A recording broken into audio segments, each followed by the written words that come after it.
Philippines. Once again, ladies and gentlemen, let's all welcome Miss Aiko Melendez!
Maraming salamat po talaga. Hindi namin na-expect na magiging ganun hilit ng aming Sophie.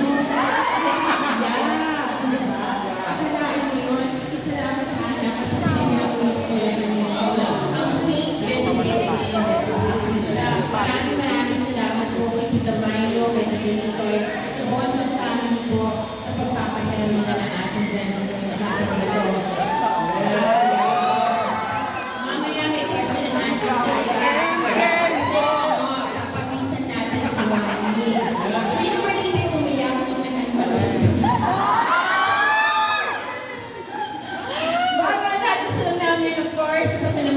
Star Works Artist and Management, of course, si Miss Abby Niesta, si Miss Zen, maraming salamat po ng kanilang maling artwork. Star Works Artist Management, nandito ang Block 1. Maraming salamat, pagpapan po natin. Si Martina, ang aking mini. Si Keisha, Serna, Chandler, Nico Matugas, and of course, ang aking sabot, Nandiyan po si Miss Rain, maraming salamat kay Sir Luis at kay Mrs. kay Miss Cindy Calderon, ang aking support system families, ang Henry Vera Salon, ang M1 ng aking pamilya, of course, ang M1, hindi lang yan na kasama ko sa district ko, pero sa mga events na ito, sharing that our health is okay. Well, if you want to be well, go to well. And of course, ang Print Lab, Digital Printing Solution, and of course, si Brian and Brilliant. Maraming salamat. Thank you, Brilliant. Oh my God, ang kakaloka yung pamagasin mo. Sandali ko kunin ko yung mamaya. Ano, 13 years old lang yata ako yan. At syempre, gusto namin pasalamatan si Dr. Tere Atienza and Miss Grace Oswald ng Quezon City University. Ikaw naman, Nancy. I'd like to thank our Carlitos Catering. Yes, lagi yan ang support. Layers of Flavor, the Brewing Studio, A&T Flower Shop, Kapitan Alan Ransom, Barangay ng Malaran, Station Commander, MLC Valero, Police Station 6, PCTV at saka si Leo Sushi Tacos. Yes, maraming salamat po. Kaya gusto namin hindi ng pagkakataon na pwede niyo magpalakpakan ng director natin today, si Eric Ibanez. Ayan. Maraming salamat kayo sa honor po. Talagang po mabala si Richard at si Ernie. Maraming salamat. At sa lahat po ng mga tumulong na team. Maraming salamat. I love you guys. So, ayan na. Ayan. Dahil po kanina, dahil daw po nagtatanungan sila during live, syempre during sa ating mga Facebook, sa mga post, excited na syempre in the flesh and in person, ang one go fans na makapagtanong. Syempre dahil dyan, tinatawagan natin yung mga one go fans na may tanong kay Miss Kim. Anong name na magtatanong doon? Ayan, si Jen. Tawagin mo natin si Jen. Ayan, para sa ating mga president. Sino Jen ba yan? Siya yata siya. Mas makikilala pa natin. Siyempre, para mas makilala pa natin ang one call. Tinatawagin natin si Jen. Ito na Jen, ang ating question number 1 for one call. Tito Lo, ang tanong. Hi, Mami. Ay, ano po kayo, Mami? Oh, wow, tita. Maraming salamat po. Parang papunta na kami sa edad niyo po, Mami. Bakit din si Tito Lo? Bakit din? Yan, perfect. Next in line. Kinikilig yan! Yung mga next na may tanong. Yes po.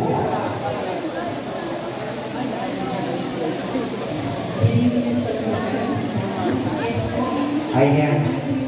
Si Tita Lo, matagal na to sa show business. Kaya, mga marami doon na pasikat din si Tita Lo. And your question po? Bukod sa question ko, meron lang akong trivia na talagang most memorable experiences ko sa inyong dalawa na talagang kailangan malaman ng tao kung memorable.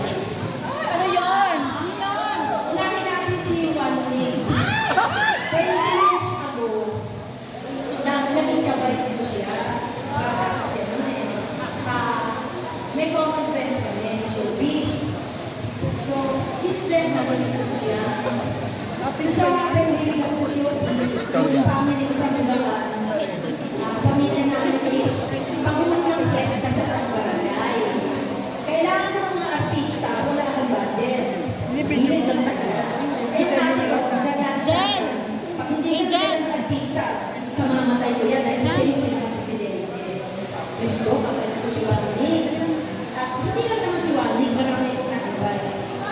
Hindi naman kami close na close. Yung friends ng friend ko, pag-vibes ko lang siya. Hindi ko pa nasasabi kay Wanik na mag-perform siya, Bulacan, ang layo-layo. Oo, nagpunta siya, nag-perform. Hindi siya nagpabaya. Nagkaskas ang ulo. Diba? Kaya nung panahon yun na talagang bagas pa, sikat, nung panahon yun, 200,000 person. E di ngayon, kalahating milyon na yun. Kaya gusto kong sabihin niyo sa inyo lahat na ganun siya katindi. Kaya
Yun, napakalaking nagawa mo po.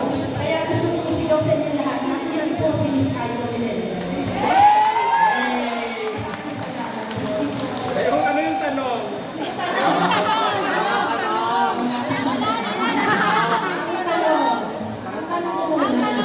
Miss Ayo, magagalit ka ba pag sinabi kong ako ang una niya lahat? Hindi po mami. Kasi po, pag-akit niyo pa lang po, sabi ko yung mga type ng mami. Kamukha po rin tayo ng kabataan. Diba? Sa bagay, yung kabataan ko, kamukha ako ng Martina Cosi. Ang tanong ko, sana magkaroon kayo ng movie. Meron na. Wala pa po kami kasi si Juan Wing, you want to answer?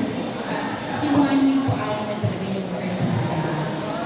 Siguro a-appear na lang po siya sa YouTube channel niya po. So sana lahat kayo supportahan niya ng YouTube channel. Doon siya mas active. Ikaw?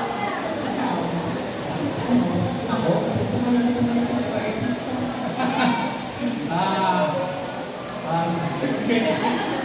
Abangan nyo na kami sa YouTube namin, sa mga YouTube channel namin. And madalas every week naman daw kami nagpo-post dun. Diba? So, abangan nyo lang po. Ay, may nilabas kami na Short film namin.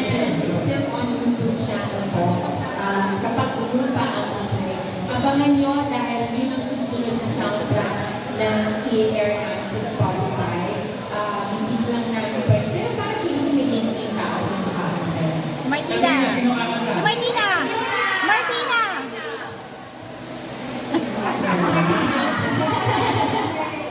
Thank you very much. Yes, Ganun ang pagkakataon na may kwento sa mundo na ganun ang pagkakataon ninyo. Thank you very much. So, more power. Thank you very much. Maraming salamat Tito Long, one of our One Cool fans. Siyempre natawagin na natin si Jen. Siguro isang question na lang para alam mo excited ako sa ating photo opportunity. Miss Jen or Miss Kim? Jen. Kim, si Kim na lang. Si Kim ka na dami nila tanggap na bashing. Kim. Dahil sa matatanong ka, Sa icon in ever 1995! Oh my God! Basta! Boss Lolo. Yes, yes! ayan, si Kim. Puro mabaladin sa ating mga ganito. Listen, Kim, your question?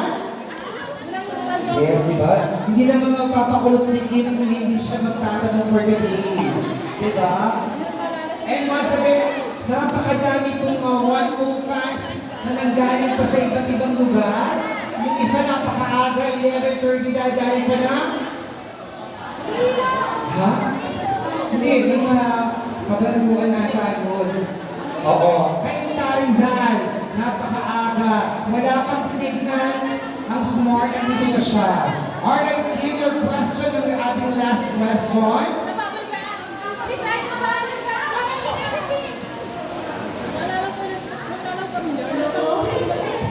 Team Chunks.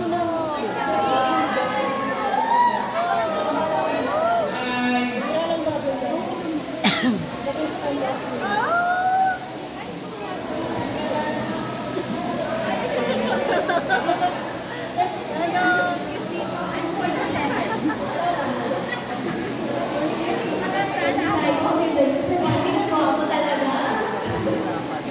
Okay, my question is, if you could say something to the younger Miss Sir Wandi, if you could say something to the younger Aiko Melendez when you first met, ano yung sasabihin mo sa kanya and why? Sige. Yes, opo, ganito yung question ko kayo sa akin. Kasi nung bata na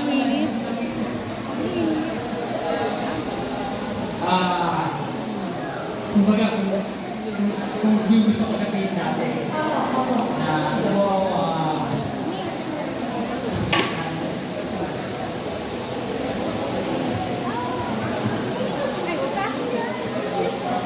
ang hirap na tanong mo Ayan, Sir Wandi. Meron kung meron kang gustong sabihin sa kanya noon, ano ba meron kang hindi na sa akin? Siyempre gusto ko na sana sabihin sa akin, yung bati na na sana hindi na ako umalis.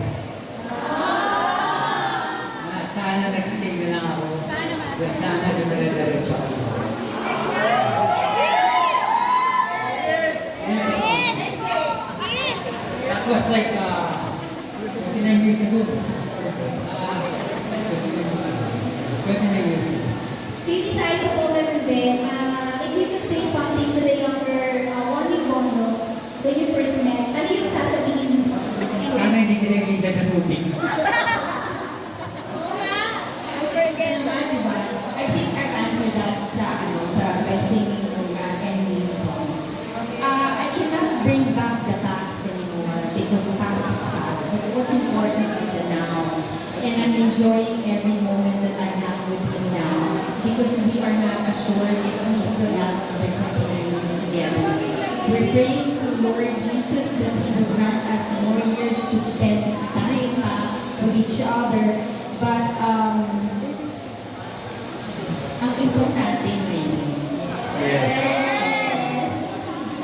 Siyempre, hindi naman kami bumabata na. So, importante, like yung nagsama, nagsaya kami. So, hindi na namin i-isip yung past na sayang, sana ito, sana tayo, ganyan.